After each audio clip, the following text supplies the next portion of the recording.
Okay. All right, well, thank you for coming tonight. Welcome, everyone, to the Salt Lake Community Network, or the SLC Mayor Candidate Forum. My name's Landon Clark with the Sugar House Community Council.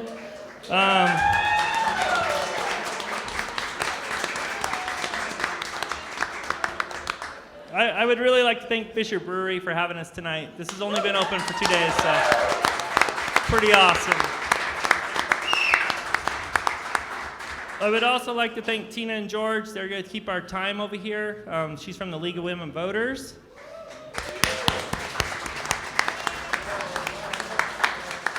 The Salt Lake Community Network works to educate and promote communication, understanding, and cooperation amongst recognized community organizations and local city, county, and state governments. We have 26 community councils in Salt Lake City, and it's pretty cool that we're all here tonight, so thank you. I am going to turn the time over to Robert Gerke from the Salt Lake Tribune and Colby Frazier. The head brewer here and formerly of City Weekly. Take it away, guys. Hey, good evening. It's good to see a full house here. I'm excited to do this. And thanks again to Fisher for hosting this debate. And a round of applause for Colby, my co-moderator, who brewed all the beer that we are drinking tonight. So thank you. So just quickly to go over the ground rules. We're going to start with 2-minute opening statements for each candidate. We're going to start with Mayor Anderson, Mayor Mendenhall, Michael Valentine, move down the line. We'll rotate questions, 2-minute responses. We're not going to allow rebuttal time unless in Colby and our judgment that there's an attack that needs to be responded to directly. And so we can cover as much ground as we possibly can. So we'll also, 2 minutes. Colby has a whistle and a stopwatch. He will blow the whistle if we go over 2 minutes. He will blow the whistle if there are outbursts from the audience or if there's applause, so please hold your applause until the end. Otherwise, you get the whistle. So we're going to start with Mayor Anderson. You can give your opening statement, please. Thank you, and thanks to all of you, the community council, all of you in community councils, Fisher Brewery, all the organizers. There's a lot of work that goes into these kinds of functions, but this is the best of grassroots democracy. And we are all in this together, and if we want to see major change in this community, that's what I represent. If we want to see a continuation of the dismal status quo, then you can vote for more of that. But I will say that residents, as I've been going door to door for over 7 months, I hear it from just about everybody. Residents, businesses, and members of the homeless community have been betrayed, and they feel betrayed by years of indifference, by years of lack of effective action, and by many of the excuses that we're hearing from the current administration about why things aren't being done differently. Today, there are no beds in the shelters. So when we talk about unsheltered people, realize that. You go online to the city's dashboard, there are no beds, like last winter.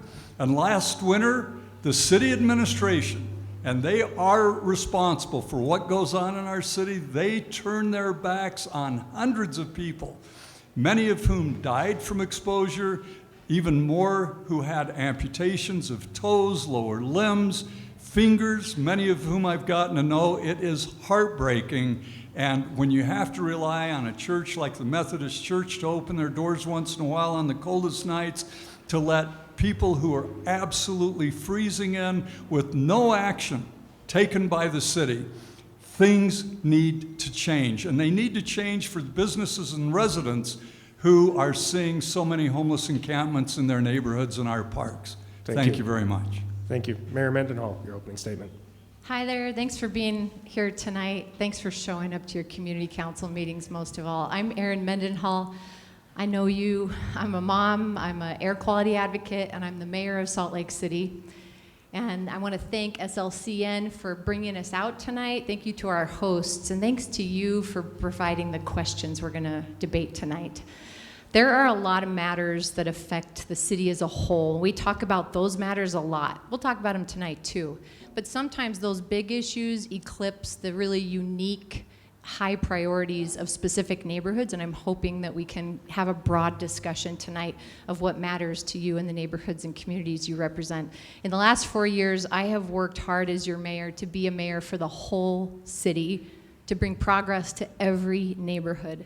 And that's why, uniquely, I've earned the endorsement of all 7 city council members, the personal endorsement of 12 community council chairs.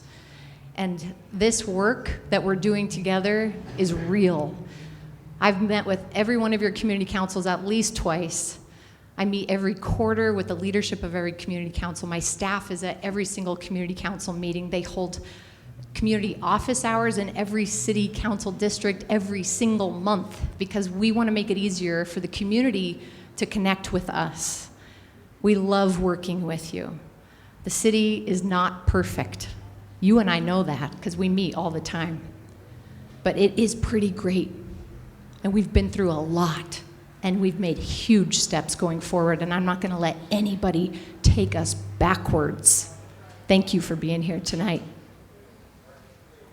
Mr. Valentine, your opening statement. Hi, everyone. Great to be here. I'm Michael Valentine. I got to give a quick apology to Landon and the organizer of this event for just the miscommunication about our campaign being here tonight. We haven't been invited to all of the campaigns, so sometimes it's tricky to figure out which debate we're supposed to be at. So appreciate you guys putting this on. I have a really warm spot in my heart for Fisher. I'm actually in the industry. I'm the owner of a Six Sailor Cider, one of the older cider companies around. We've been making cider for a long, long time, so love that. I've been very excited about seeing this new space open up. And then I also love Fisher too for the historic preservation. They're the oldest brewery in Utah, and I'm a huge fan of the Fisher Mansion. I'm very excited to see that restored. Exactly. So I missed the event a couple of weeks ago. But so I'm a very different candidate up here. Obviously, I'm the only candidate that hasn't been the mayor before, so kind of a underdog candidate. I got long hair and just kind of a unique person. But I kind of have my foot in a lot of different parts of the city. I've been homeless, but I'm also a business owner. I'm a licensed real estate agent. I'm a community activist and an organizer. And I'm also like the most prepared one up here. I've released a whole housing and homeless plan in February of this year, very similar to the one the mayor of Denver is just implementing, declaring a state of emergency for homelessness, vowing to house 1,000 people by the end of the year. And I represent a very different course for the city. I'm the most progressive candidate up here. I've released a whole platform that's one of the most progressive platforms in the country, really, running on eradicating homelessness, using a UBI, universal basic income, to be a cure for poverty, and looking at these issues from a systemic level where we're not just putting Band-Aids on solutions, but we're actually looking at them at a core level and solving them for real. Homelessness is something we can end, and I plan to do that. Thank you. Great. Thanks, Michael. So first question will go to Mayor Mendenhall. It's probably not a coincidence that you talked about homelessness before. It's the topic that everybody's talking about. But since 2019, homelessness in Salt Lake County has increased by about 30%. About 1,000 more, according to the last point in time count, are in Salt Lake County are unsheltered now compared to where they were in 2019. So the work that's been done doesn't seem to be effective. What would you do differently? What's your plan for dealing with homelessness in your second term? Yeah, thanks. Everybody deserves a safe and a warm place to sleep, and there has not been enough of that. Utah, like states across the nation, has seen a spike in homelessness in the last several years. And for Utah, that's been mostly concentrated here in Salt Lake City. Homelessness is as complex as each individual who experiences it, and that's why our city's strategy to address homelessness is also complex. First, it starts with more housing of every type. Second, we're talking about bringing services to people on the streets, and we've been doing that since 2020 instead of asking them to come in. Third, we're compelling the state, the county, and other cities to do their fair share. This is not a place where the entire state's experience of homelessness should be concentrated, and the resources should only come from here. Fourth, we're supporting neighbors and businesses who are housed, who are impacted by homelessness. And fifth, we're reforming the way that we deal with the criminal element among the homeless population. We've created 434 permanent supportive housing units. There's more than 300 more in the pipeline right now. We've had 413% increase in our affordable housing investment in the city. It's resulted in 4,000 units being created. We've got 600 winter shelter beds. West Valley City's hosting for the first time ever. And we have spread the footprint of responsibility. The state of Utah is now funding winter services, and we had that plan submitted in August this year, earlier than ever before. What's the point here? We're not alone anymore. We're not alone in funding, we're not alone in planning, and we're not alone in serving. We're still bringing more than ever, more than every mayor combined. This administration has invested more, and we're going to keep it going. That's who we are as Salt Lakers. We're creative, we're tenacious, and we're not going to give up because it's spiked and it's growing. So are our services. Okay, thank you. Michael? Yeah, so, the mayor just spoke about a lot of things, but what she didn't say is anything about homeless abatements. If anyone's seen a homeless abatement, it's a very horrendous thing. I think they're crimes against humanity. Basically, the city right now is paying police to go out in overtime and with the county and the health department to basically attack the homeless, throw their belongings away, clean up the city, and just chase them around the city right now. Since the mayor has announced her tiny sanctioned camping plan, right by the gateway, right by my store at the downtown, there's a place called the Island where a lot of the homeless folks hang out. And they fenced that off because apparently it's very important that we take care of the grass right now. I don't know why the grass is more important than homeless people's lives. So I would, request the ban abatements. I've done a change.org petition that's almost about 500 signatures.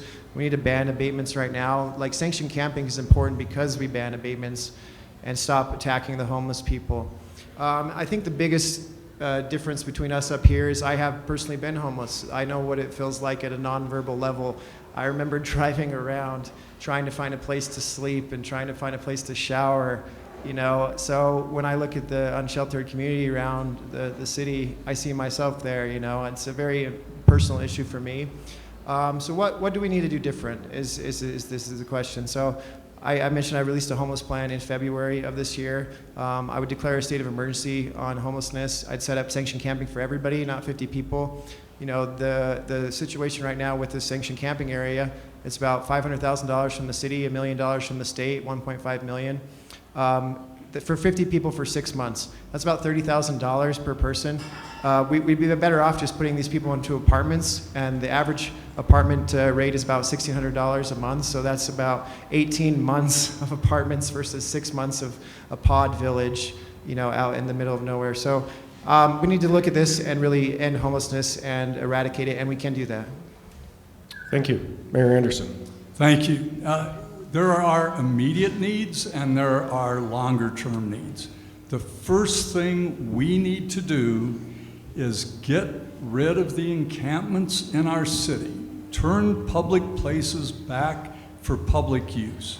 Never have a situation again where parents can't let their children go use our parks. And the way we do that is through a compassionate approach of providing a sanctioned camp where we can provide showers, food, storage lockers, where people will want to be secured away from residential areas, away from businesses, and then probably the most important component is providing the outreach and the case management workers that can work with every single individual, find out what brought them to this place, what are their immediate needs, and what needs to be done. Set up an individualized plan for every person as to how they're going to move on away from homelessness. They deserve that. Our community deserves it. Right now, it's a lose-lose for everybody. The residents are losing out, the businesses that have been severely impacted.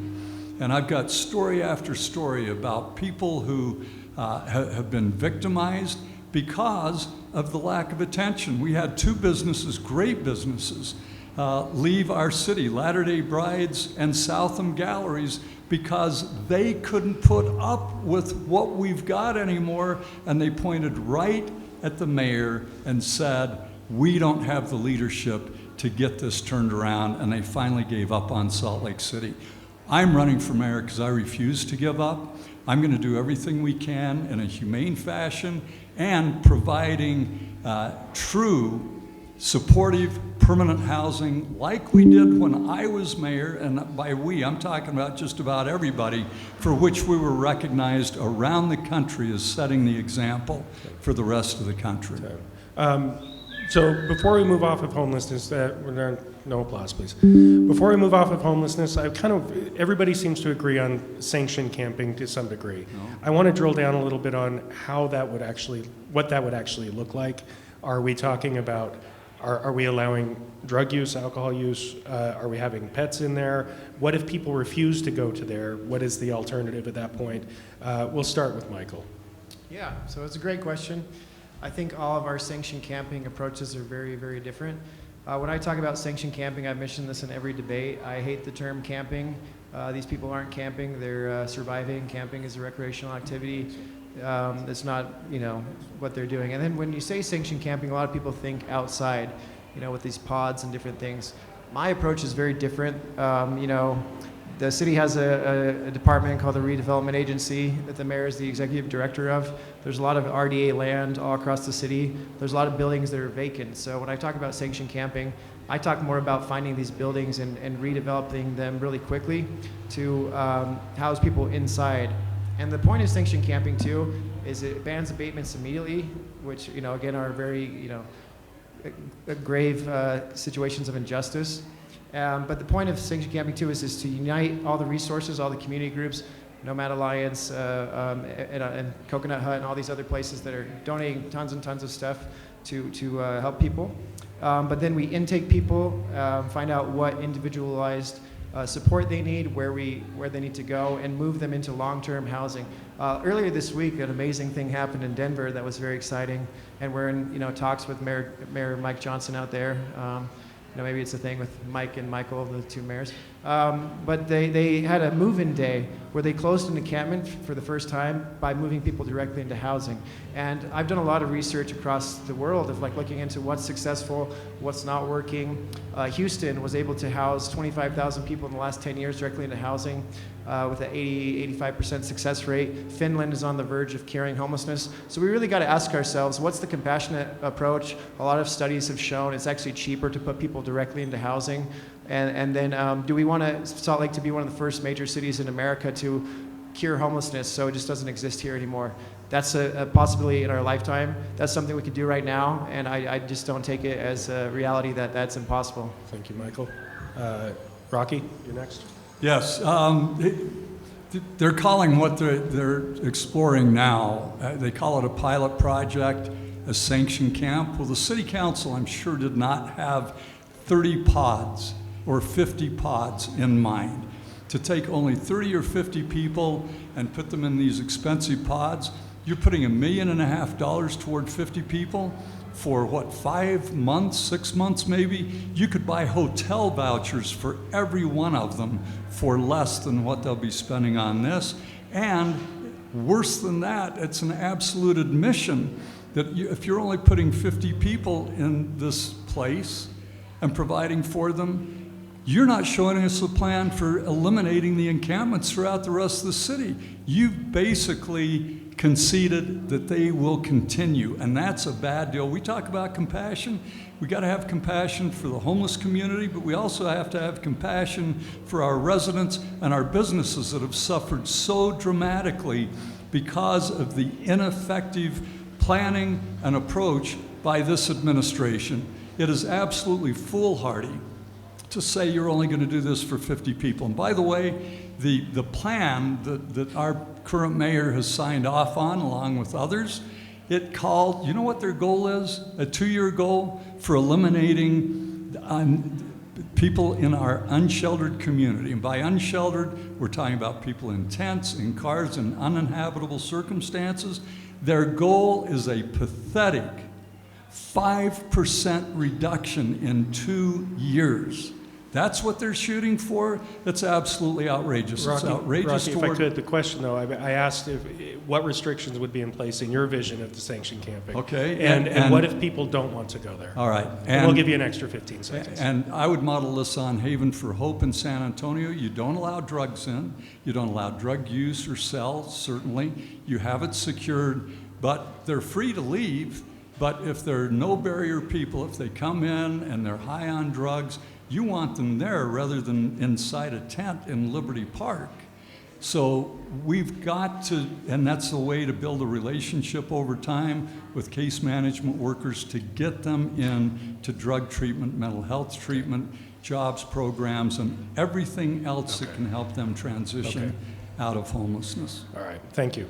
Thanks. We're hearing two things at once. We're going to not let them bring drugs in. We're going to bring them in when they're high. We're going to do what's humane. We're going to do everybody all at once. I am never going to lie to you. I'm never going to tell you what I think you want to hear so that I can get reelected. I'm going to tell you what's real. The reason there's only 50 beds is because everywhere in this country, the best practice has shown that if you create a neighborhood, a community of more than 50 people, then you decline in the services acceptance, in the rate of people transitioning into permanent supportive housing. This is not an investment that happens for 50 people and it's done. These are pods that the state is buying that can be reused again and again and again as we get people to say yes to these shelters who are saying no to the homeless resource centers, which is completely understandable. These need to be low barrier shelters, lower than the barriers that currently exist at the homeless resource centers in terms of admittance. The reason a lot of people can't go indoors and can't say yes isn't just because the shelters are full. It's because whether you're suffering from severe anxiety from simply living on the streets day in and day out, to serious mental illness, which is also a component of our chronically homeless population, saying yes to a cot in a room with 50 other people sleeping around you is really not possible for many people. We know this. This is why more types of shelter and more housing across the board is the solution. Real answers, like a tiny home village, which is permanent supportive housing, who's getting their permissions finished with the city right now, and will be opening tiny homes next year, 60, and then hopefully growing up to 400. We want to see more of these tiny shelter communities, but the point right now is to prove the model works. The state gave Wayne Niederhauser's office $1 million to pilot this, show us if it works. If we try to cram hundreds of people in defying best practices, it will fail. And that's what you're hearing proposed here from my opponent. Okay. We don't want this to fail. We want this to continue, and we want more of them around the city and the state. Can you take 15 seconds and answer the part about restrictions on people in the homelessness in terms of drug, alcohol, pets, that sort of thing? And also, what if people choose not to go there? Well, I just said that it should be a lower barrier shelter than the homeless resource centers. And we actually, by partnering with the state now has a request for proposals out for an operator. Who that operator is yet to be selected. How they operate that facility will be according to our basic request that this be a lower barrier shelter than the resource centers, and that it be able to entice better people who are saying no to the resource centers to come in today. Okay. How they operate it, I can't determine that right now because we need to get an operator on board, and they will help us decide that management policy. Okay, Colby, you have the next question? All right. Well, directly kind of connected to homelessness, I guess, is affordable housing. A recent study by the Kem Gardner Policy Institute found a person would have to make more than 6 times the average household income to afford the average house. What is your strategy to deal with our city's affordable housing crises? And I guess we can start. Mayor Anderson, I believe. Mayor Anderson. Thank you. The strategy should be, and this is very different than anything we've been doing in the past. What we've been doing is failing, and it's because the city has subsidized the market. the rising market, the ever-rising market, and the profits for developers, with millions and millions of dollars going into the pockets of developers who have built what is largely unaffordable housing in this community. And watch out when politicians say the word affordable, because you need to know at what level is it affordable, and we do not have affordable housing in Salt Lake City, either for ownership or for rent. What I propose, it works so well throughout much of Europe, throughout other states that are trying this in this country. Seattle voters just voted an initiative to force the government's hand to provide social housing. We provide, the city provides, as a necessary amenity for a function that everybody needs.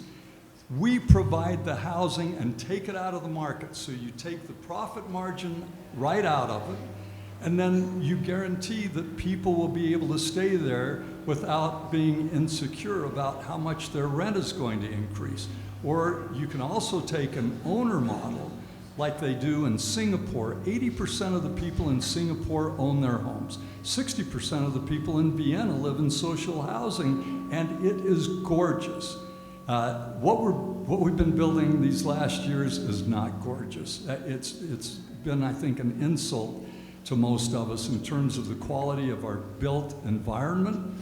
We as a city have the bonding power, the borrowing power to go build and assure those who live in this non-market mixed income housing that they're not going to be priced out in the future. They're going to be secure in their housing. Good. Mayor Mendenhall. That same report you just referenced said that for every 100 families who need deeply affordable housing in the state, there are 3 units available. This affects all of us. I was born into a double wide trailer. I've needed affordable housing at many points in my life. That we all know what this is about. This is affecting us now. This is affecting our kids' ability to be here. And what you've just heard is the rhetoric of a declining city. A city that doesn't have investment coming in, that doesn't have the best rebounding downtown in the nation since the pandemic, with 139% more people than in 2019 coming in, with 7 cranes on the skyline pretty constantly, with the fastest growing population. We're growing.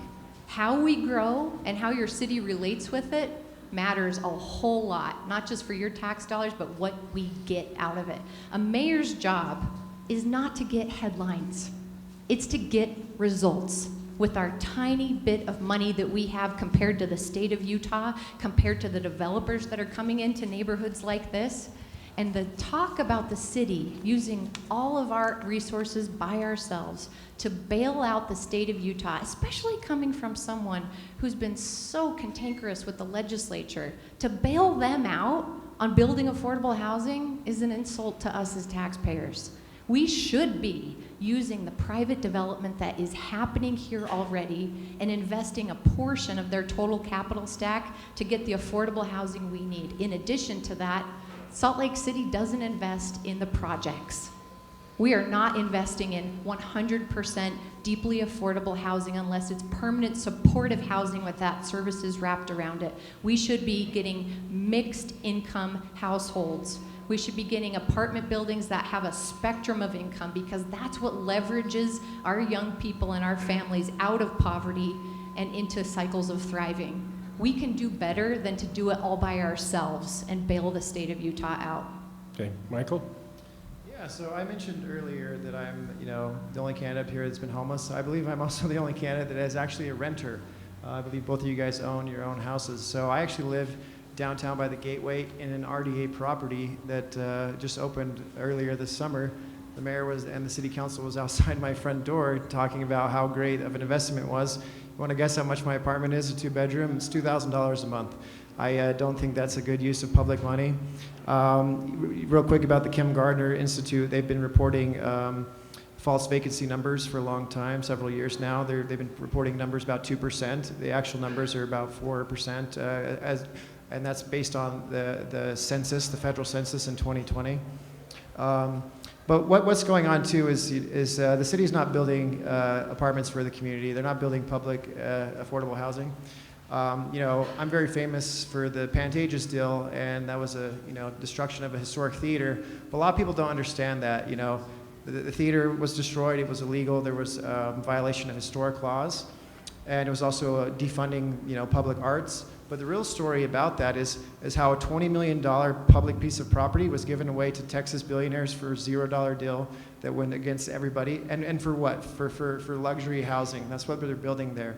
And what's crazy about that, the affordable housing that they're actually building doesn't match the rest of the units. A lot of these units are studio apartments. The rest of the apartments are 1 and 2 bedroom. So why are we subsidizing luxury housing? I think it's interesting that the current mayor, if you look at her campaign donations, it's over $100,000 from the real estate industry in 2019 and this current election. So it's like, who are we working for? Who is our city working for? What we're doing is we're jacking up housing costs, artificially manipulating the market, when what we need to be doing is using public money to be building at the lower end of the market, 30% AMI and less, 1 bedroom for $500, 2 bedroom for $750. That's real affordable housing, and there's a disconnect from what's going on in the city right now. Thank you. Colby, one more. Yeah, sorry about the buzz. I know Tim's working hard back there to get it under wraps. Yeah, on that same note of affordable housing, the Salt Lake City School District has announced school closures across the city. And while the mayor has little say on this topic, school closures are often indicative of an obvious truth. Fewer families can afford to live or to not choose to live in Salt Lake City. How can the mayor help ensure that not only we retain quality public schools in the city, but also help to create a town where firefighters, police officers, and artists can afford to live? I think the mayor said something interesting about the number of cranes, et cetera. And anyway, maybe there are other indicators. Yeah. Mayor Mendenhall, you go first. Yeah, thank you. I have 3 kids, 3 different schools, broad ages, and just even the opportunity to get my kids to and from school and youth city programming, like it's expensive to just even move your family around this city, let alone keep living here. And we've seen the number of families in the city decline. Some of you, we've talked at community council meetings, there are more households with dogs than kids in the city right now. I love dogs, and I have a dog, but we need families in this city too. It's part of our longevity plan. It's part of creating a vital and amazing city. And housing costs are one of the biggest factors. And so we've already talked a little bit about the 413% increase in affordable housing investment. And I'll just mention to you, politicians don't decide what affordable is. HUD does, the federal government, who takes all of our tax information and all of our homeless count information, and then they tell you, and it's a good thing your politicians aren't deciding exactly what affordability is, because that could go sideways.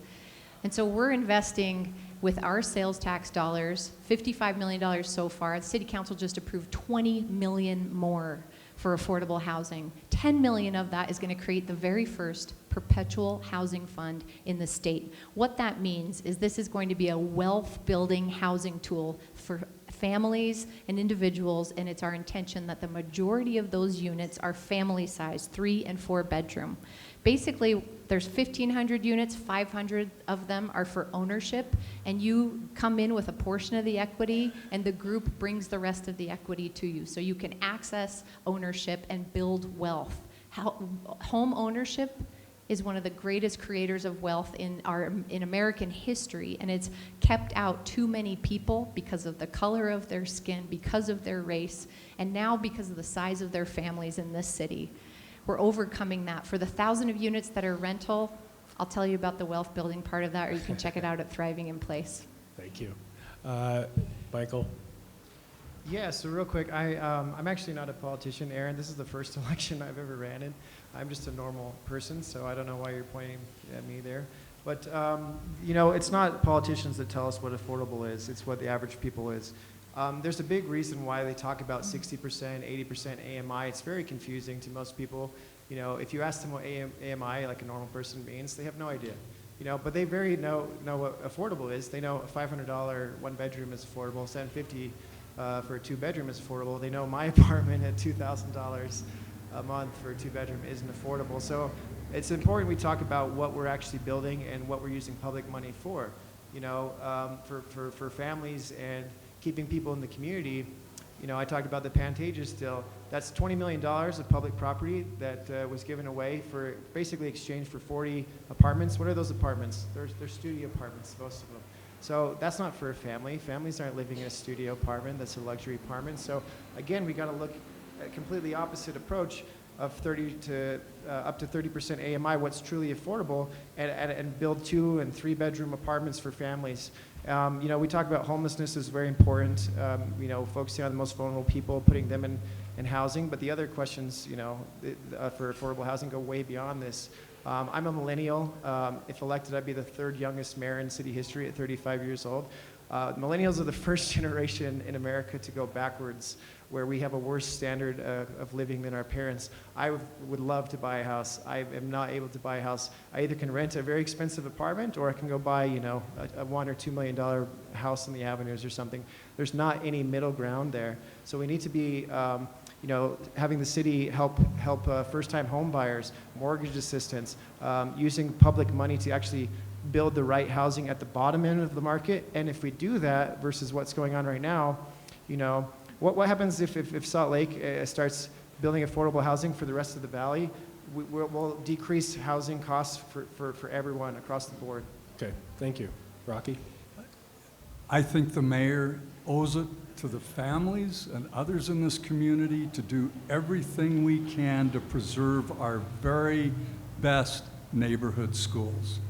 And those schools that have waiting lists, that are award-winning schools, we all need to come together as a community and fight to retain those schools. I work closely with the school board. I did take action to get our police out of the DARE program because it was empirically proven that it was a destructive, not an effective program.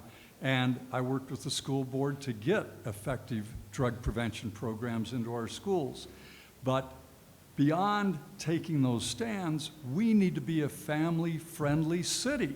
And when I walk door to door and I see the distraught faces of mothers and fathers because their children, they worry about them every day not being able to walk safely to and from school. There was a police-designated safe route, and the mother walked with her children on that route, and there were people selling and smoking meth along the way.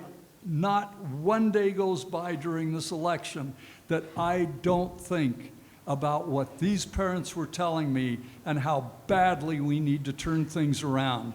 We need to get the drugs out of this community, and that doesn't mean prison sentences and jails.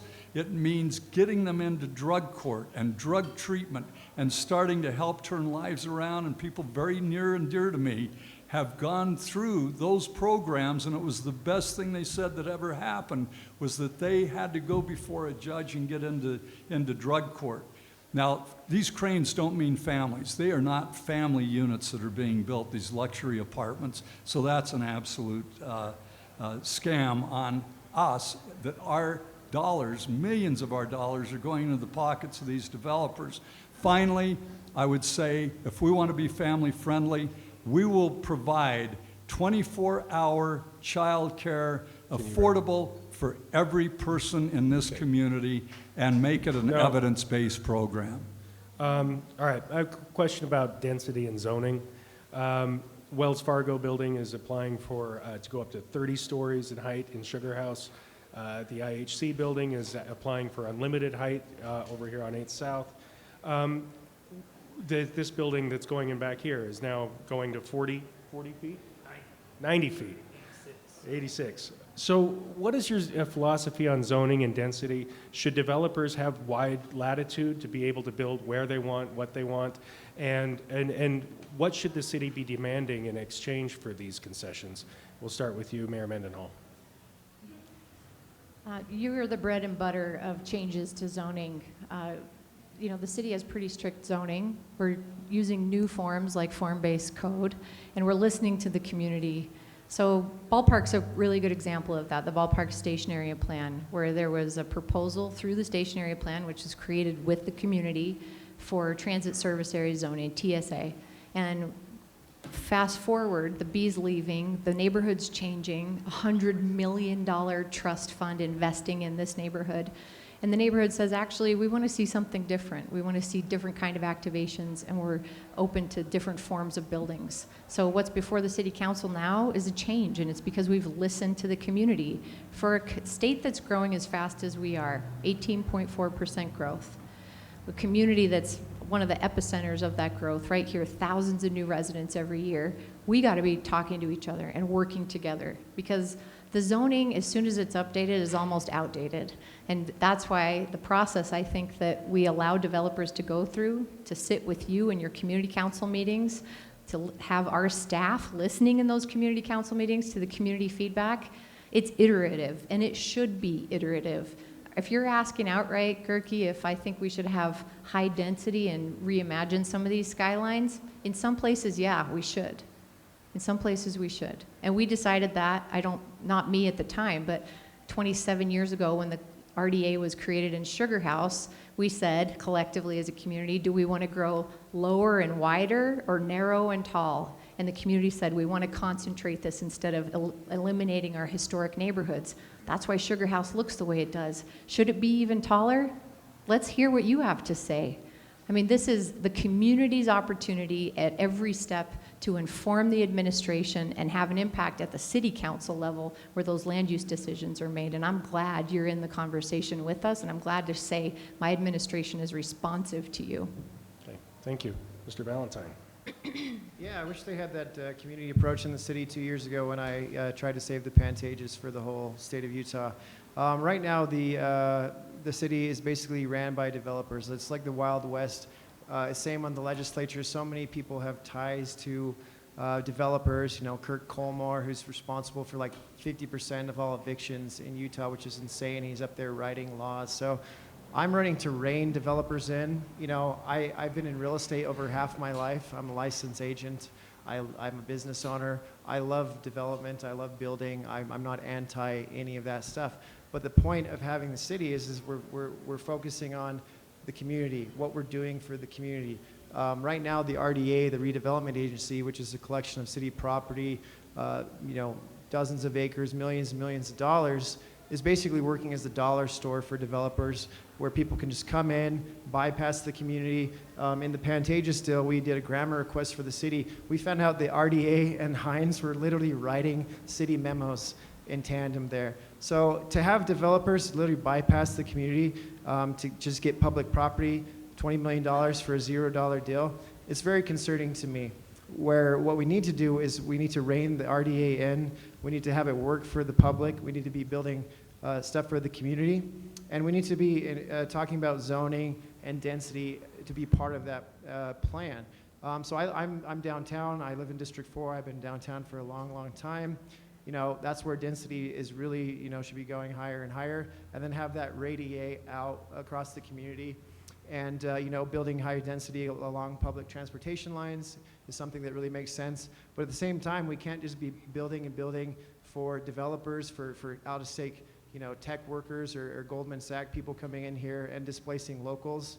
And we have to be saving what makes Utah unique, our historic buildings, our culture, our arts, and our locals. That's what we're working for here, not developers. Thank you. Thank you. Rocky? I wrote an op-ed piece that was published in the Salt Lake Tribune about this very issue. And what I addressed is that we can build way more truly affordable housing for people at every level, mixed income housing, and we don't have to destroy the character of our neighborhoods on the west side and the east side in doing that. And that's exactly the track that this administration's been on. Go up in the upper avenues and look at that beautiful little patch of open space, and they're doing every favor they can for Ivory Development for them to shove all of these long, narrow homes, using up all of that. And now Ivory's gone down to Liberty Wells and that beautiful 2-acre open space to the south of the Liberty Wells building. They're going to build more townhouses on that. And the city is accommodating not only the destruction of our open spaces, but the destruction of so much of the character of our neighborhoods. We can't allow that. And I know a lot of people say, oh, that's an elitist thing. The most passionate letter I've read on this subject was a woman in Rose Park who said, we love our homes. We love our neighborhoods. We've invested everything in this. Don't be shoving all your ADUs and having, one of the council members from that area wants institutional investors to be able to come in and do away with the owner-occupied requirement for ADUs. You want to talk about destroying a neighborhood, you turn that over to institutional investors to buy the homes and then cram these lots as full as they can of ADUs and other housing structures. We can, imagine this, please, on the west side of the Rio Grande Depot, all the way down to the intermodal hub, all that land, imagine 3 or 4 25 or 30-foot or 30-story housing structures that are built by the city and made affordable for everybody, and you take it out of the market so they're not facing the insecurity of continually Time. increasing blow my markets. whistle. Yeah, there's our first whistle of the night. We have a question that we're from the audience here that Derek is gonna ask a question here. Thanks, all three of you, to coming and joining us tonight. As a small business owner of 2 small businesses in Sugar House, part of our job at the Neighborhood Hive is to help other small businesses grow and find space. That's become very challenging here in Salt Lake City. Be real. I don't want a whole bunch of numbers. I want real talk. How can we keep affordable small business space, not only in areas like Sugar House, here in developing Granary, Rose Park, all these great neighborhoods, while we do have these large developers coming in and want to charge $30 to $50 a square foot? How do we preserve small business and not have a Chili's on every block? All right, I think, Michael, you're first. If everybody. Yeah. Great question. I am the only small business owner up here. I've owned a small business for several years. My cider company, I've been selling cider for over 7 years at the farmers markets. We're again, one of the older cideries around. We're in the process of building a restaurant down at the Gateway right now. And after that, we're going to be building a factory where we'll become one of the biggest cideries in Utah. So, you know, it's a different thing to like think, you know, about business, to actually be, you know, a small entrepreneur myself. So what's the most important thing right now is kind of goes back to what I talked about earlier. We don't have a city government that works for small businesses and locals. You know, I hate to harp on this subject, but it's important. The Pantages deal, Heinz, the company that illegally destroyed the theater and usurped, you know, public control and ownership of our historic buildings. They are based in Houston. They manage about $160 billion of real estate. One of the biggest companies in the world. So like to have the fact that like they get, you know, a backroom door to our city government where, you know, us locals who are running businesses are just trying to keep our heads afloat and just trying to get like, you know, $20,000, $30,000 to expand our business and just do little things is really a sick joke to me. I think it's so important that, again, our city government works for the public, works for small businesses, and not, you know, these mega millionaires and billionaires. And it starts with, you know, the very basic campaign donations. I'm the only one up here who hasn't taken any money from corporations or real estate developers. I've raised a combined like $5,000. I think I'm running the most cost-effective campaign in the modern history of the mayor race. So, you know, having someone in office that understands business, that is a small business owner, I think is vital to this, and I just don't see it happening right now, and that needs to change. Okay, thank you. Rocky? Yes, I'm glad you brought up Sugar House because I think I heard the current mayor talk about how they listen to all the residents in Sugar House. I can tell you, I've been to so many places, some of the housing developments, some of the senior centers, the businesses in that area, small businesses, they are furious at what's happened to Sugar House. They have sucked so much of the charm and the spirit out of Sugar House. and allowing exemptions from all of the elevation and setback requirements that are in our zoning codes for good reason. Now, the immediate needs of small businesses to be able to get places that are affordable, you can do the same thing with businesses as you do with renters and potential owners with non-market building. You can control the market. So if you're in Sugar House and you're renting, you don't know what it's going to be a year or two down the road. You've got the same insecurities as residential renters have when you depend on the market and you keep shoving millions of dollars into the pockets of those developers who control the market and benefit every time the rents go up. The city can help out not only with small business loans and direct help like that, but let's stop allowing the market to rape and pillage renters, potential owners that can't afford to live in Salt Lake City anymore, and our small businesses. Mayor Mendenhall. Small businesses are what make Salt Lake City so amazing. I think more than 92% of all of our business licenses are for small businesses, 50 or fewer employees. And that's what makes our neighborhoods, like this one. And at the same time, when you're the fastest growing state and you've got this strong state economy and businesses want to come in here and take advantage of our proximity to natural resources, it is hard to keep affordability going. But that's one of the biggest tools of the redevelopment agency, which helped this place to happen and change the zoning so you could open the first phase and not have a kitchen inside but have a food truck. And that's what's going to happen across the street with the Fleet Block development. We buy property so that we can guarantee community benefit. Now, should the city spend its money buying and controlling all the buildings in every neighborhood?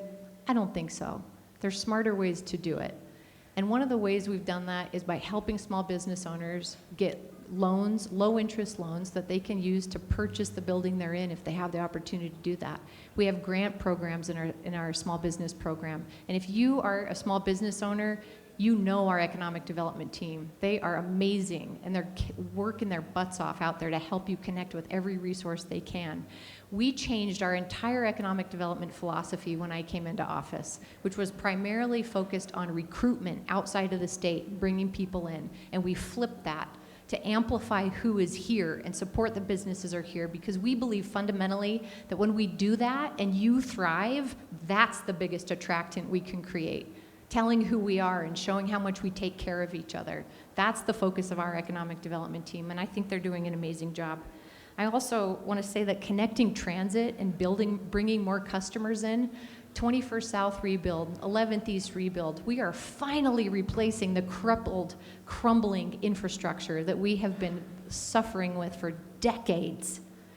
Yeah, it hurts to go through construction, but I'm the first mayor who built a construction mitigation loan program, grant money for our small businesses. Okay. Never happened in the city before. Time, please. Thank you.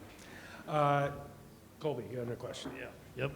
Yep. Switching gears to the legislature. During Rocky Anderson's administration, the city routinely clashed with the legislature and sometimes got punished. Would another Rocky term be as rocky? Robert wrote that one. And Mayor Mendenhall, has playing nice gained anything if the city can't regulate short-term rentals, limit billboards, set a minimum wage, or regulate 5G towers?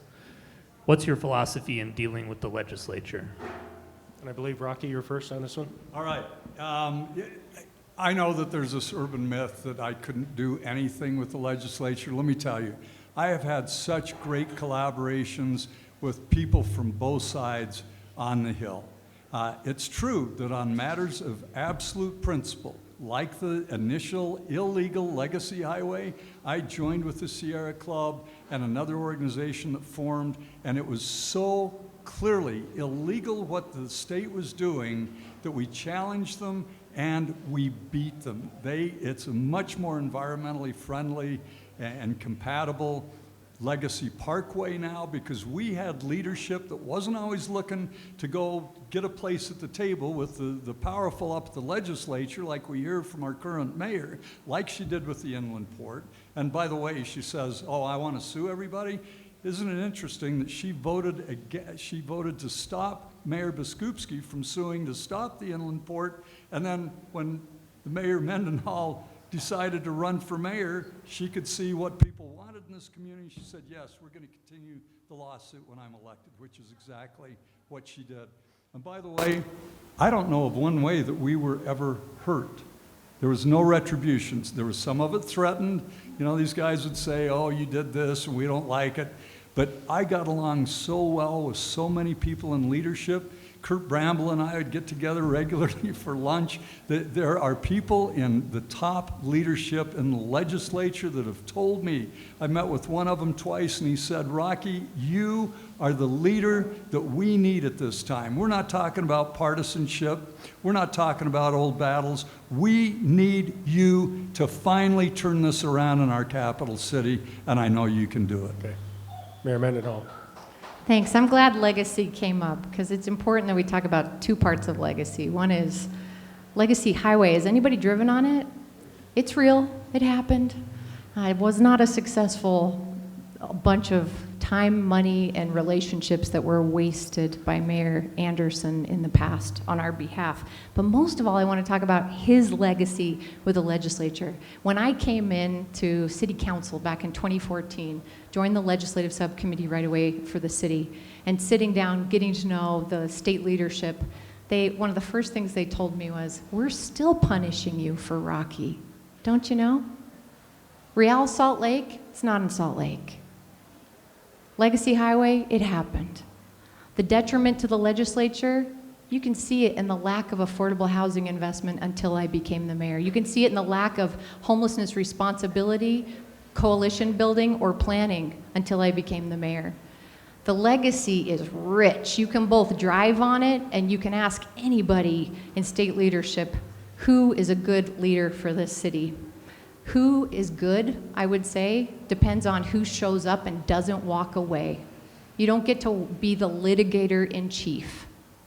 This job is about producing results. And when you walk away, more so, when you throw bombs, as he was so good at doing, the only people who get burned is Salt Lake City. We're the only ones who suffer. So $105 million from the state legislature in the last 18 months for affordable housing, tens and tens of millions of dollars more than they've ever done before. The state paying for a sanction camp, for winter shelter, and for bringing other cities to the table, leading the charge. When I came into office, it was just on us. There was no winter shelter. This kind of leadership is about sharing leadership. It's about getting the state and our other partners to show up with us. Throwing bombs is not a strategy, and I promise we're the only ones that get burned. Thank you. Michael, hey, Michael, we'll give you time, and I'm going to give Rocky some time to respond to that as well. Yeah, I feel like I'm Goldilocks up here in the Three Bears. Like, this one's too hot, this one's too cold, this one's just right. So, you know, my first approach is to always work with people. I'm a pretty chill dude, you know, very hippie guy, like the fifth Beatle, people say. But, so like, I'm running as an independent, and that's important because I don't believe in political parties. I'm running to unite everybody. I don't care about boundaries. I don't care where people are on the political spectrum. So I think I have the most diverse support up here than Rocky and Aaron combined. I have communists, anarchists, socialists on the left that support me. I have old ladies in the avenues that love me for my work, for saving, you know, for fighting to save the Pantages and historic theaters. I have Trump supporters on the left that tell me, hey, we don't agree with everything you talk about, but we respect you because you're authentic, you're real, we know you care about us. So, you know, I released a housing plan, a homeless plan. I released a very extensive platform, one of the most, you know, progressive platforms in the country. So my first approach is always to take that up to the legislature, to work with people. I'd love to go sit down with Governor Cox and be like, hey, this is why we need to declare a state of emergency. People are dying out in the streets. People are losing limbs and all this stuff. We need to protect our people. And here's how we're going to save money to do that. So my first approach is always to work with people. But again, there's a balance here where, you know, if we're trying to do things for the community and we're getting blocked, then we need to have a backbone as well and be willing to stand up and actually fight for the public and fight for the community. I'm running to serve the public. I've already announced that I would donate my entire 4 years of mayoral salary. I'll be your mayor for free. That's not why I'm doing this. So if we're working for the public and things come up, we need to have that backbone to stand up and like, well, no, we're going to do this. And as we grow, Salt Lake is growing. We all know this. We need to grow into a pendant body. The state has overstepped its bounds multiple times. Rent control, inclusionary zoning. We need to take that control back. If you look at the big cities around the country, Boston, New York, all these other places, they have that independent municipal power, and we need that here in Salt Lake as well. Thanks. Colby and I decided we're going to give Rocky 20, 30 seconds to respond to. Thank you very much. In terms of collaborations, did any of you hear about John Huntsman and me co-convening the Alliance for Unity, bringing all these diverse leaders in our community together to confront the things that divide us the most? Did you understand? You apparently do, but I don't think the current mayor does. We don't have the Legacy Highway now. We have the Legacy Parkway, which is a vastly improved environmentally highway, and there was a major victory for the environmental community and those who say no way to destroying more and more of our wetlands. Also, we fought against the legislature's English-only legislation, something we were all proud of as a community. Are you just really going to just wander up and say, I want a place at your table, and we're not going to take you on things like that? Time. Or when we defended against attacks on... Time. Sorry. Okay, thank you. All right, we got another community question from Tim. Thank you all You can for applaud for Tim. yeah. Thanks for bearing with me as we deal with our brand new echoey building and sound system. You all have been very patient, and thanks everybody for joining us tonight. We are a small business that's across the street from one of the largest city-owned holdings, the Fleet Block. Several administrations have tried and failed to implement plans for developing Fleet Block. As a business owner that's across the street and vice chair of the Granary District Alliance, it's the heart of our neighborhood. And it's a huge opportunity the city has to develop something that's really special, that's unique, that maintains the character of our neighborhood. And I'm curious about what would your administration do to responsibly develop and get the job done at Fleet Block while maintaining the character of the neighborhood, respecting its recent history, and also just being a community center with green space and amenities that work for everybody and not just catering to developers. Terrific. Mayor Mendenhall? Well, we don't have to hypothesize because we're doing it. And when I announced in my first State of the City that we were going to develop the Fleet Block and it was going to be like the downtown reached out and said, here is where we're going, we never could have anticipated what 2020 and 2021 would bring, and that this would become a sacred space of community gathering, and that these murals would become the heart of a movement and such an important part of the city that couldn't have been planned. And so the fact that we didn't just stop, but we continued with the engagement, and we did something that no administration's ever done before, which was to bring the community and the families together, hire some amazing facilitators, the Black clinicians, shout out to them, to help us with an art healing process. And Ashley Cleveland, who's an amazing person on our community team from the mayor's office, has led that work with the community, with anybody who wanted to show up, and took a very intentional and patient long time to work through what would the families like to see to come next. Because I'll tell you, gathering on the sidewalks, we can do better than that, and there should be a park, and now there is a park planned, and it's on the southeast corner of this block, which is called the Fleet Block affectionately, and it's been before the city council, and the zoning that's been proposed there is actually more expansive than what originally was going to happen, which would have been more restrictive about the kind of businesses or community service uses that actually wouldn't have been allowed. So what is proposed there would allow for affordable housing creation in the upper parts of the floors and community-based services and activation on the main floors, in addition to some food and beverage and retail space as a mix of that use. So creating a real community gathering space, a park that the families in the community deserve, is what is happening, and it's coming soon. Okay. Michael? Yeah, so before I got involved with the Pantages, I was very involved with the police brutality movement. I was out here on the streets during 2020 with George Floyd protests. I was out getting chased by the helicopters when there was a curfew called, and police over here didn't even have their names on their badges. They just had numbers, like a radio station. But to me, the definition of being authentic and having integrity is having your words align with your actions. And what the mayor just said with her words, their actions don't align. Several weeks ago, at a community council meeting, the zoning change went before the council. And several family members of the people whose faces are up there, Bernardo's family, the James family, they showed up at the council and yelled at them to say, hey, don't change the zoning on this. This is hollowed ground. These faces up here are important. This is a community space that needs to be protected. And the council tabled that because there was so much outcry for that, trying to wait to change the zoning later. So what needs to happen is again, this is a very special space and it needs to be protected.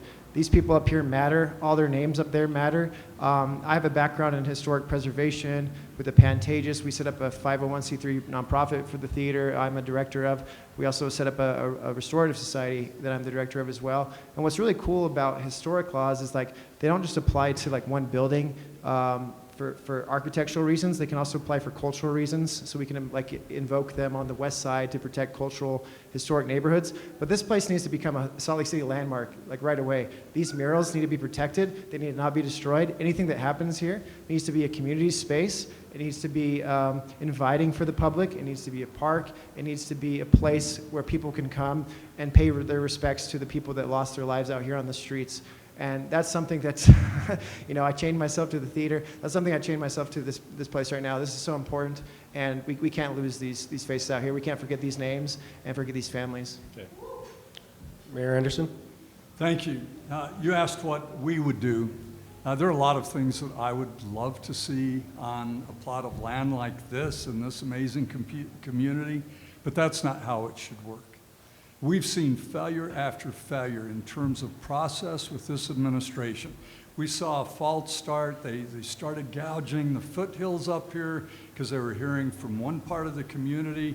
And granted, there are probably some good reasons to build new trails, but the way they went about it, there was so much opposition to that by people who were left out of the process that the mayor finally, and this was a political thing, it had nothing to do with any geologic survey or use survey.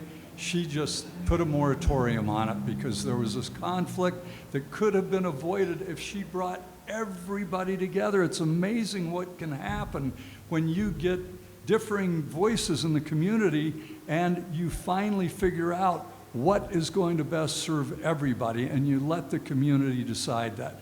When right after I was elected, the city council, just before I was elected mayor the first time, the city council had voted down the University Light Rail line. Do any of you remember that? It was done. It was dead in the water. As soon as I was elected, I wasn't even mayor yet. It was a Sunday after I was elected. I held an open house in my home and invited all the opponents to light rail to come.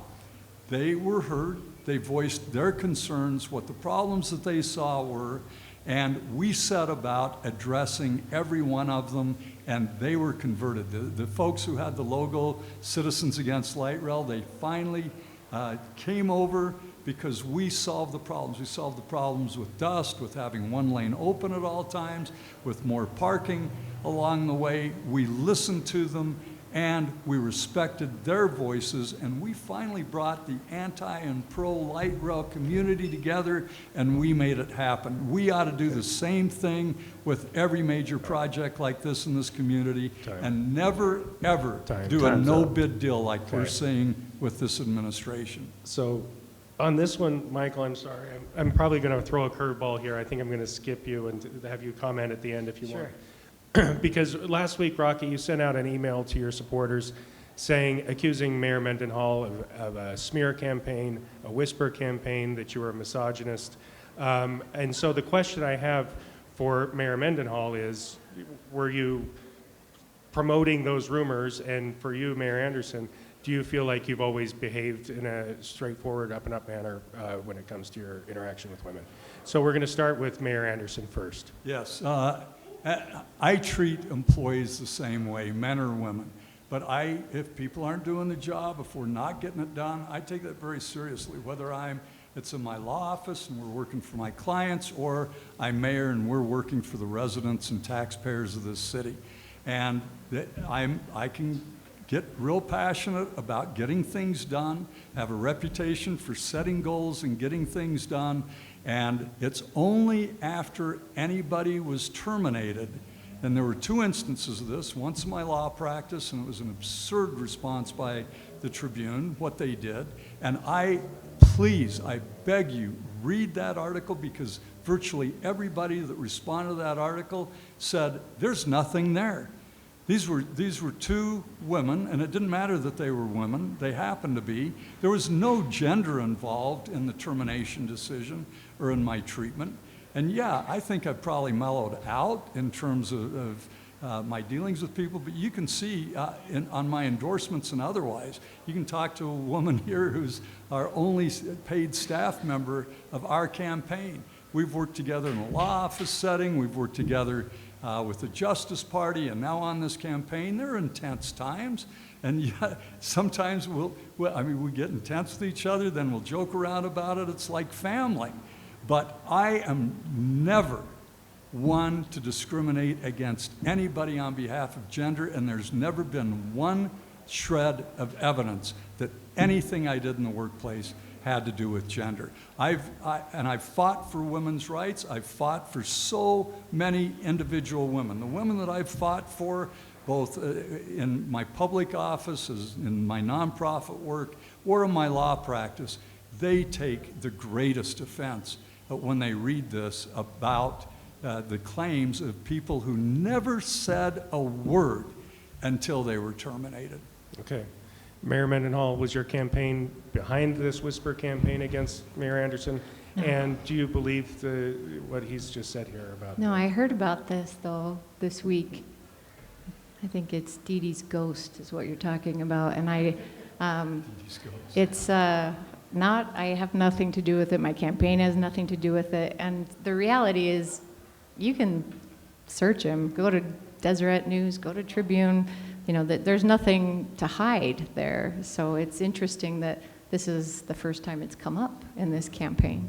But I have an amazing staff, 72% of whom happen to be women. Nobody's ever accused me of a toxic work environment or gender discrimination lawsuit threats, or testified at the state legislature in 2017 against my toxic behavior in the workplace.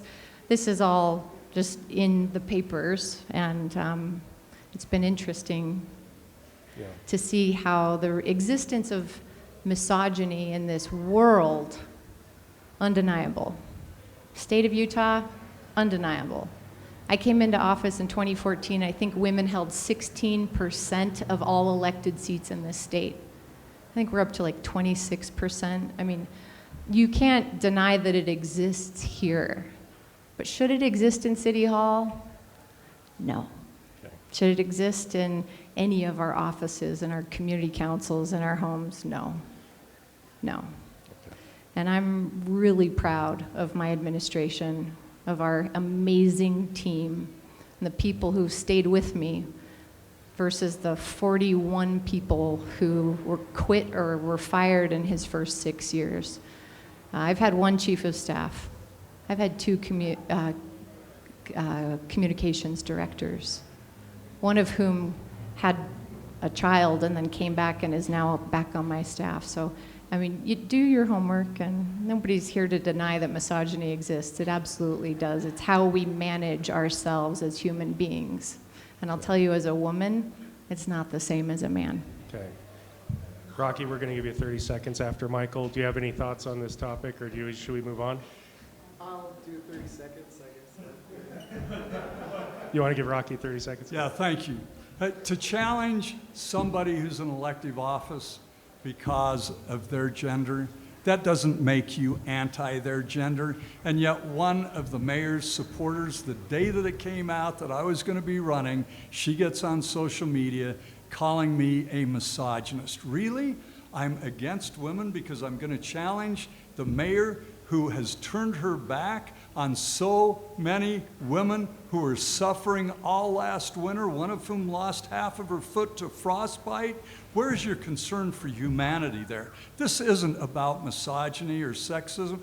I love the fact I've worked so closely with so many great women, and they will tell you it's never, I might be intense with everybody, and some of the people she's talking Rocky, about 30 that seconds left or that I had leave, it wasn't because of gender. There was many men as there were Thanks, women. Rocky. I'm enjoying this conversation. Mayor Mendenhall, you feel like you... I want to point out keep something it brief. really specific that is gendered, and it had to do with a letter that Mr. Anderson wrote on the heel of his administration, days before the election of his replacement, that questioned whether or not now Mayor Jenny Wilson could effectively do both jobs of being a mom and putting in enough hours. And it was a part of the election. All right. At the risk of too much back and forth, Rocky, 10 seconds. Yeah, I'll do You that brought it really up. quickly. This had to do with a discussion I had with Jenny's father, Ted, who's a great friend, and all I said was, how can any parent, he knew my son, how can any parent with two young kids, a 2 and a 5-year-old, and it wasn't directed just against, it was about fathers and mothers. I think parents need to spend time with their children Okay. and but it was a private view. I never made it public. They made it public. And Okay. one of the editors of the Tribune right now actually is the one. Thanks, all right, Rocky. all right, Hey, all right. it's- No outburst. No outburst. Hey, whistle, whistle. Enough, please. Colby, you had a question about I'd culture? love to respond and just say a couple things. Oh, yeah. Sorry, you were I entitled to find time. this whole conversation fascinating. You know, I'm often described as not a major candidate.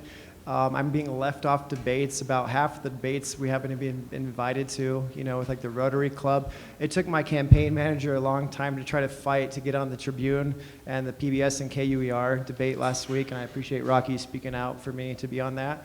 So, you know, I think it's fascinating when, you know, the two major candidates are up here talking about this, and I'm not considered a major candidate when I'm trying to eradicate homelessness and bring universal basic income and actually do things for the public here. I think that's very, you know, a stark contrast.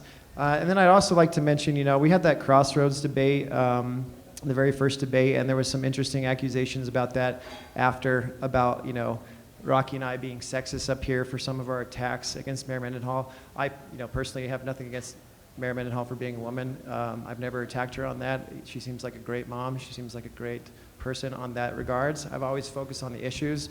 I focus on the anti-homelessness, on the corruption of what's going on in the city.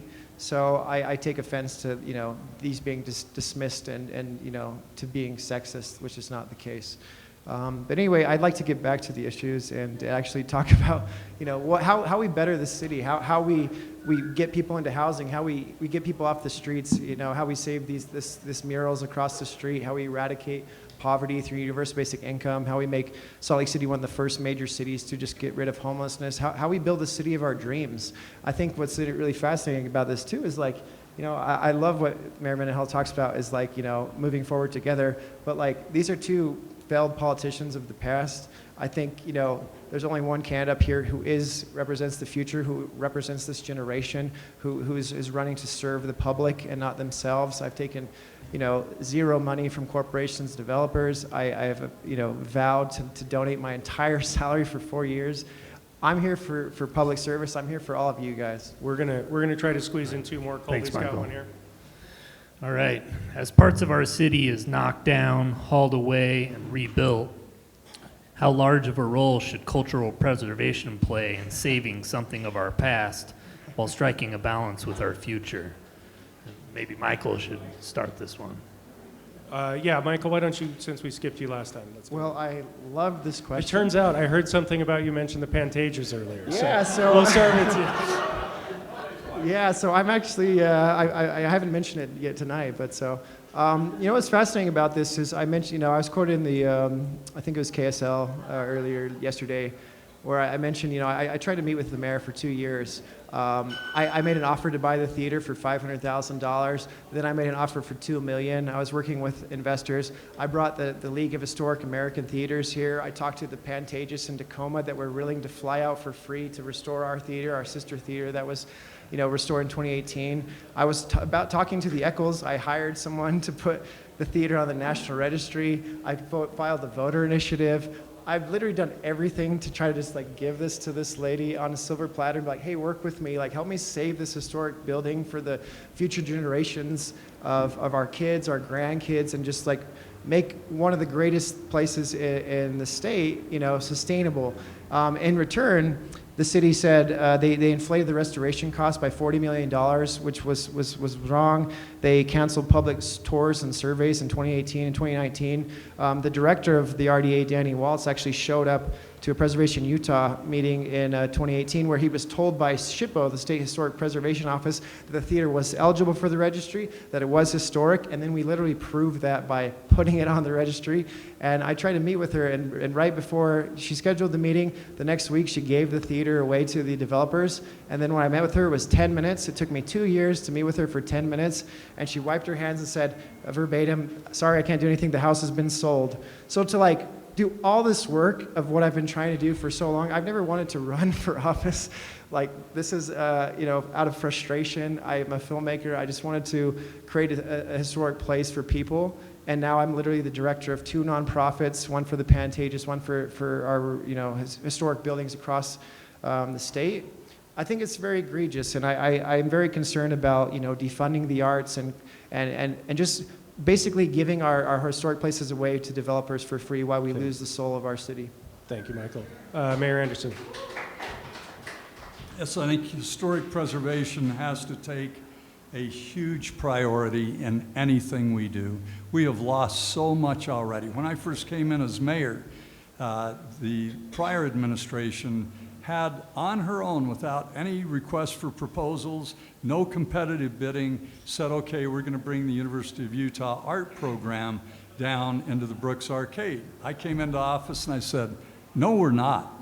It's going to be an open, transparent process, but we are going to insist on historic preservation of that grand building. It's one of the only Richardsonian Romanesque buildings other than the city and county building in our city.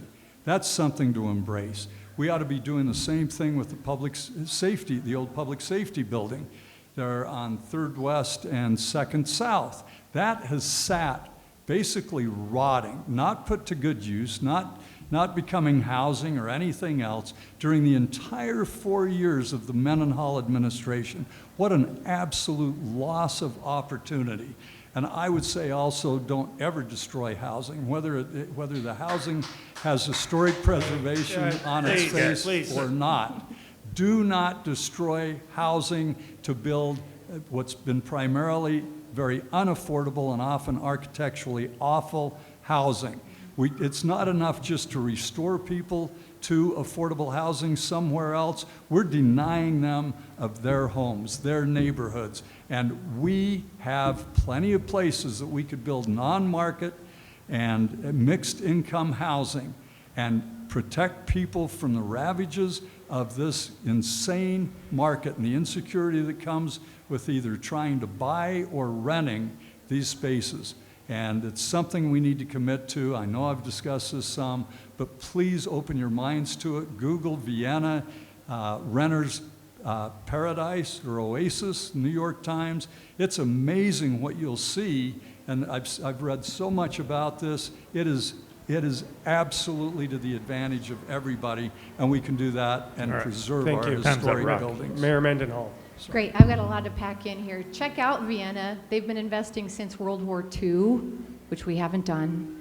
And there's a tremendous wait list, decades-long wait list to get into that housing. It is awesome. We should start now, and this administration finally has. I want to mention on housing preservation. Crossroads Urban Center, who is probably the greatest housing advocate organization out there, decades long. Bill Tibbetts has been with them 22 years. He told the reporter in the back of the room and a bunch of other reporters when we announced our Thriving in Place plan that they brought the strategies to Mr. Anderson when he was the mayor, and he didn't do them. They've been bringing these strategies to mayoral administrations for over 20 years. And it's not until my administration with Thriving in Place plan that we are doing them. And we've actually funded already the tenant assistance full-time position in City Hall. This is actually happening. I want to talk about two parts of cultural preservation. One is the things that we can name. Fisher Mansion, Warm Springs. We just funded that in a sales tax bond to stabilize those buildings, and we renovated the carriage house on Fisher Mansion. Those buildings are now going to become something that we can actually get into a preservation conversation with our private market or the university or some partners out there who will activate those spaces for community benefit. It could have happened in the past, it didn't. It finally is now. But I also want to talk about cultural preservation that we never gave space to. And that's the cultures that live here, that help build this community, and that are struggling to stay afloat in many cases because of the market forces here that should have spaces. That's what the park across the street is that we're talking about. And that's what you and I voted for last year when we approved the biggest parks investment in the city's history, and to put the first regional park on the west side ever, and the first new regional park in over 60 years. And we're doing it at Glendale Regional Park. And I just have to say on arts, not since 1984 have we invested in the arts as much as my administration is. We doubled their budget, 50% more. Mayor Anderson, you said you wanted time to respond to the Crossroad Urban Center point. Well, Can you take 15 seconds? That's simply untrue. We had a great relationship, and we did so much for affordable housing. The mayor hasn't been honest about that. She said we didn't invest in any affordable housing. Absolutely untrue, and I can show you year after year after year. In fact, the head of our housing and neighborhood development won the national award for the best municipal official providing affordable housing. Okay. All right. We have time for one more question, and so we're going to do a little time travel experiment. Assume each of you is elected mayor. I know it's not possible. One of you will be elected mayor. Flash forward 4 years. At the end of that first term, looking back, what would you want to have achieved that would make that term a success? We'll start with Michael and then come back down. Yeah, this is a great question. So, I back to my housing homeless plan, I released that. And then I made a goal to house everybody within the first year. Obviously, that's very ambitious. But, there's a quote like, shoot for the stars, you end up on the moon, right? So even if we don't hit that goal, maybe we house only 50% of the people on the street, or maybe even 60%, that's a huge goal for me. We've been talking with the Denver office, the Mike Johnson, the mayor of Denver out there. He made a vow to house 1,000 people off the street. So I think there's some, little competitive camaraderie, like how many people can we house, in a race. But so that's my number one goal, is to get people off the streets and into housing. And it's a win-win-win for everybody. It's compassionate, it saves us money, it's better for the businesses, it's better for our city. It's a long-term solution to, end homelessness. So that's a very huge concern of mine. The other concern is the Great Salt Lake. The Great Salt Lake Collaborative released, great questions this morning, which I was very excited to see. I support the current Sierra, Utah lawsuit against the Great Salt Lake that Leonardo DiCaprio was talking about. I would like to see the EPA step in, and I think the state has shown it's inactive on saving the lake. We have 4 or 5 years of what the scientists have told us, and it's very concerning to me when scientists are saying, Utah could be unlivable with arsenic dust clouds and all these things. So I would get in there right away. I'd declare a state of emergency on homelessness. I'd work with the state. I would work with the feds and trying to get the EPA in there right away to do something about the Great Salt Lake. I think those are the two biggest issues. Going back to my platform, a lot of the issues can be kind of like kicked over to two different groups, where surviving and then thriving, So I'm obviously I support like walkable cities, all these great things, but I'm very concerned about like helping the most vulnerable people in our community first, and then building our way up from there. So, thank you, Michael.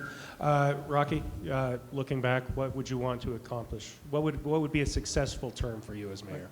I want to see us make homelessness rare and very occasional in terms of the time and everybody knowing that they've got support, that we keep people in their housing whenever possible. We work with jails, prisons, hospitals, mental institutions to make sure that they never release anybody to the streets the way they're doing now. I talked earlier about the very unambitious goal that our present mayor has signed on to with others, and that is to reduce the unsheltered population in 2 years by 5%. That's not going to do it. Those with the most challenges, people with disabilities, people that are victims of domestic violence, the elderly, their goal, and it's in writing, is that in 3 years, we reduce their numbers by 7%. That is absolutely outrageous, that is the goal. So no wonder they're content with only setting up 50 pods and leaving the rest of these encampments and the people continuing to be raided by our police and have their property confiscated.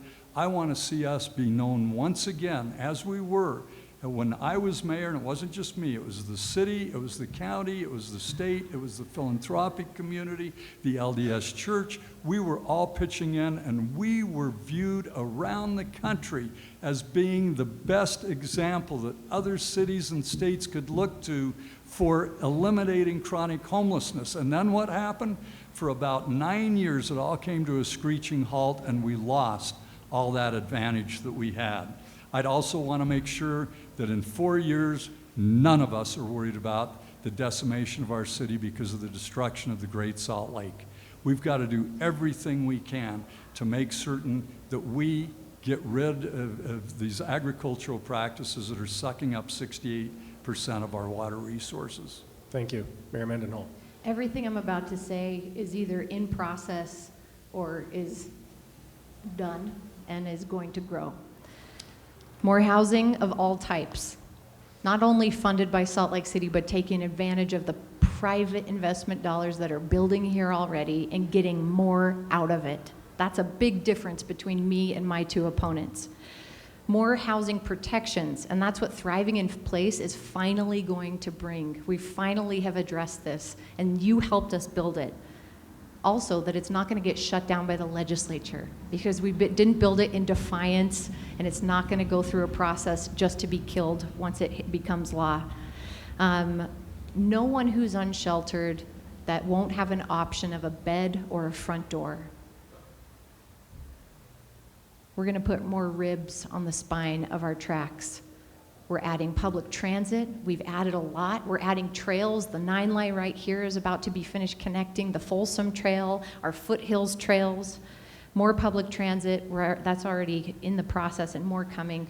Stronger small business centers in our neighborhoods, especially on the west side. You're going to see properties coming online that the city has owned a long time, and they're going to be coming on the market to produce these kind of neighborhood activations the west side's been waiting on in particular. The Great Salt Lake Shoreline Preserve, which we announced and funded this year, the creation of. My ambition by the next 4 years is that it's been able to buy up a lot of properties and put them into preservation. The inland port tax increment that we finally got out of legislation and locked up in a legal contract is going to be investing in the west side and environmental protections. Homeless services that will be spread not only in Salt Lake City, where 74% of them are today, but across this county and the state. The Green Loop, hell yeah, 9th South, 2nd East, North Temple, 5th West, 60 acres of new park space downtown, more families in the city, a 15-minute city across the city, 100% net renewable energy. Well, 2 years out, Major League Baseball should be on its way. Olympics are going to be on the way. We're going to have to Entertainment call time district there. downtown. Mayor, time. Okay, we're down. Please, we're over time already, so we're going to go to closing statements, starting at the end. We started with Rocky first. I'm going to start with Michael on this. Michael, you want to take? Can we do 90 seconds? Yeah. So, her last comment there was the entertainment district downtown. You just destroyed the entertainment district downtown that I was trying to build. Please. I I wasn't just trying to save the theater. We had a whole plan to rebuild above it. We talked to Salt Lake Film Society, Utah Film Center, the Film Commission. We were trying to bring everyone downtown to create a future place for Salt Lake. And what's great about that was, you know, Pantages is international. It's like the Versace of theaters. We'd be out on the street and people would say the name, you know, and know what it means, Pantages. So people come from around the world to come to Pantages where they wouldn't for the Eccles or the Capitol. And I was building a historic theater district that was like unrivaled in the country. Babe Ruth performed at that theater, Abbott Costello, Will Rogers. You destroyed that. So there is no entertainment theater downtown. So you know, just to close out, I'm very grateful to be here. I represent a very different course for the city. You know, I think there's a big difference between being an elected official and a leader. This is my first race I've ever ran in. I've never been an elected official, but I've been a leader downtown for a long, long time. I've put my own money on the line, my own skin on the line. I've set up nonprofits and voter initiatives and all. I literally have been working for you this whole entire time. So, you know, how much more can we do if you know, that's brought into the mayor's office and we're moving beyond just, you know, the arts and historic preservation into homelessness and housing and, you know, universal basic income and education and all these different things that can be done. And I'd like to just, you know, end this with, you know, the campaign donations. These guys, we have a campaign, you know, deadline next week. I think they're both going to hit over $1 million, like collectively. I've raised like $5,000. I'm here for you guys. I'm not trying to buy this election. I'm trying to earn it. I'm trying to work for you. I'm trying to bring public service, transparency, and accountability back to the city of Salt Lake. Right. Mayor Mendenhall, your closing statement. Thanks for hosting, and thanks for some great questions tonight, you and all of you. Thank you for building community, for showing up as volunteers in your neighborhoods, for bringing your voice to impact the changes that needed to happen and are happening in our city. I love you for it. You taught me who Salt Lake City is. And I tell anybody out there, 6 years on the city council, going to 5 community councils pretty much every month, you taught me how to run a city by working with you. And it's the job of the mayor to get you the best damn results that we can. It's not our job to say the splashiest thing out there or to waste your money so that they can get the headline that they want for themselves. We got to take advantage of the growth that's happening here and make it the best for us. We're sitting in a space that did that. We're across the street from a space that's about to do that. You come from neighborhoods that are grappling with that. I love working for you.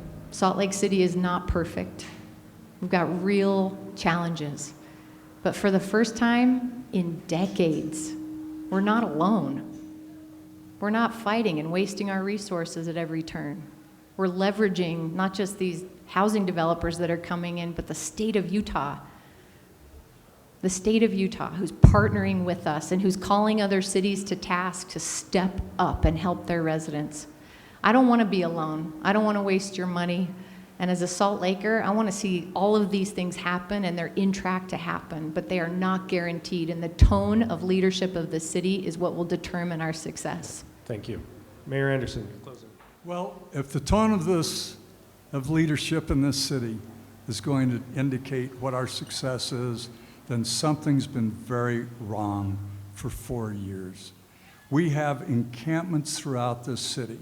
We have a mayor that I was writing to try to get some help for people, homeless people who are on the sidewalk for months at a time, trying to get some public bathrooms because businesses and residents downtown were having to make their way around human feces and urine. I was begging just for some safe public toilets, and the dismissiveness, the lack of any interest in solutions. I was started off really polite, just as a concerned citizen, and I saw what it was like to be up against a bureaucratic person who simply didn't care about the small businesses, the residents in our city, and especially those in our homeless community. I will always stand up for everybody. I always have, and I always will. Our police will have new leadership, and they will serve and protect everybody. They're not going to be the ones that go in to terrorize the people in our homeless community who are where they are because Mayor Mendenhall, when she was on the city council, and our other city council members were okay with having these scattered sites that had a total of 400 fewer beds than the shelter downtown that they replaced. It's been a disaster. I will bring about the change that we all want to see. Great. All right. Let's thank our timekeepers, our audio people. Thank Colby, and let's give a round of applause for the candidates. Thank you so much, guys. And thanks again to Fisher. Thanks again to Fisher for hosting us. Everybody go get a beer.